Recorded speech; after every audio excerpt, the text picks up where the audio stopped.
On s'intéresse à présent à la livre sterling dans le contexte de ces négociations du Brexit avec Pierre Verret qui est en direct avec nous de Londres, stratégiste chez Active Trades. Bonjour Pierre. Merci beaucoup, bonjour Vincent, bonjour à toute l'équipe. Alors toujours de l'actualité du côté du Brexit et ça conditionne l'évolution de la livre sterling malgré les dossiers quand même qui calent un petit peu, notamment la frontière irlandaise. La livre sterling continue de croire que les choses vont avancer. Absolument, absolument. Et c'est d'ailleurs tout volontairement justement que j'ai choisi ce matin de poser le sterling face au dollar américain qui, on le sait, on l'a dit et répété tout au long de l'année, a été extrêmement chahuté donc sur l'intégralité maintenant puisqu'on est au mois de décembre de l'année 2017. Alors pour revenir un petit peu sur la situation du Brexit, c'est vrai qu'il s'agit maintenant d'une situation qui dure depuis à peu près 2 ans maintenant. Donc on est toujours friand, j'allais dire, d'apprécier un petit peu les nouvelles qui nous viennent par rapport à ce dossier-là. Et vous avez très bien fait justement d'évoquer un petit peu les situations tendues par rapport au récent développement au niveau du Brexit, la situation tendue au niveau de la frontière irlandaise.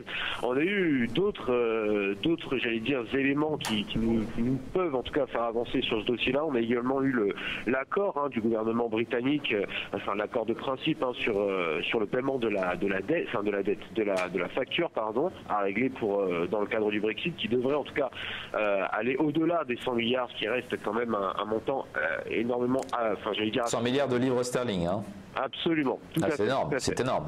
C'est énorme, absolument. Et puis on a ce matin, en dépit finalement, en défaut de l'absence justement de statistiques économiques, je rappelle en tout cas pour ceux qui nous suivent qu'on n'a pas énormément de choses à suivre en tout cas au niveau de la livre sterling et de l'euro, j'allais dire aujourd'hui, à part bien évidemment la confiance, l'indice de confiance des investisseurs Centix qui sortira à 10h30 ce matin, suivi, même d'ailleurs quasiment en même temps des statistiques de PMI de la construction au Royaume-Uni. Ce sont vraiment les deux statistiques ce matin qui peuvent en tout cas faire bouger macroéconomiquement le marché du GBP-USD. On a également le fameux déjeuner prévu aujourd'hui entre Theresa May et Jean-Claude Juncker, qui pourra justement être l'occasion en tout cas d'obtenir comme un accord peut-être informel avant la prise de parole du gouvernement qui aura lieu le 14 décembre prochain. Voilà en tout cas pour les éléments fondamentaux. Maintenant, avec vous Vincent, j'aimerais faire un petit topo justement sur le panorama technique pour aider nos investisseurs et nos traders qui sont sur le marché actuellement. Mais écoutez, c'est très simple sur le graphique en données hebdomadaires, un graphique relativement long terme comme vous pouvez le voir, puisqu'on remonte jusqu'en octobre 2010, là je vois. Ouais. Absolument, tout à fait. Et ce que je voulais mettre en exergue à travers ce graphique, c'était tout simplement la rupture de tendance baissière à laquelle on a pu assister justement au cours du troisième trimestre, troisième et quatrième trimestre de cette année, qui a eu lieu justement, tel que vous pouvez le voir sur ce fameux graphique. Donc on a un marché qui s'est affranchi de sa ligne de tendance baissière de long terme, qui capait le marché depuis l'automne 2014. Donc ça fait à peu près 3 ans, une rupture justement de 3 ans qui se voit invalidée.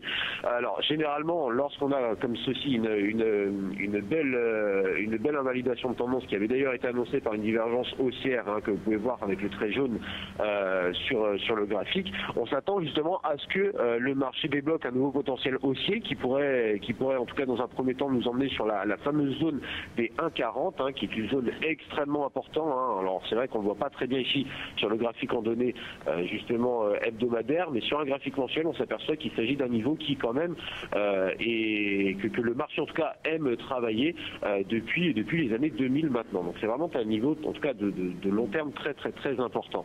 Le premier support disponible est situé au niveau des 1,3050. On a d'ailleurs déjà effectué un pullback dessus. On est actuellement en phase toujours haussière, en tout cas sur ce graphique à données hebdomadaires. Le deuxième support à 1,2760 et enfin le dernier qui correspond au dernier plus bas à 19,80. Je pense sincèrement que le biais en tout cas reste haussier. C'est d'ailleurs un petit peu les signaux que nous donnent les indicateurs techniques, avec notamment la moyenne mobile exponentielle à 55 périodes qui joue le rôle de support pour les prix et qui accompagne ces derniers à la hausse. Et puis on a également un RSI qui se tient justement tout qui se maintient toujours en zone d'achat après cette affranchie de sa ligne de tendance baissière. Donc vous l'avez compris Vincent, en tout cas sur le graphique long terme, on est haussier, on peut s'attendre à une phase au pire justement de consolidation entre 1,3050 et 1,40, mais en tout cas au-dessus d'un 1,3050, en tout cas on reste haussier, voilà pour le graphique long terme. Si je peux maintenant dire un bref petit mot en tout cas pour les traders justement à plus court terme sur le graphique. Ouais, on regarde en quotidien maintenant, oui. Oh, absolument. Donc on s'aperçoit très facilement qu'on est dans un canal haussier, en tout cas de moyen terme, de moyen long terme, qui justement dans lequel le marché aime travailler depuis la fin du premier trimestre 2017, donc de cette année.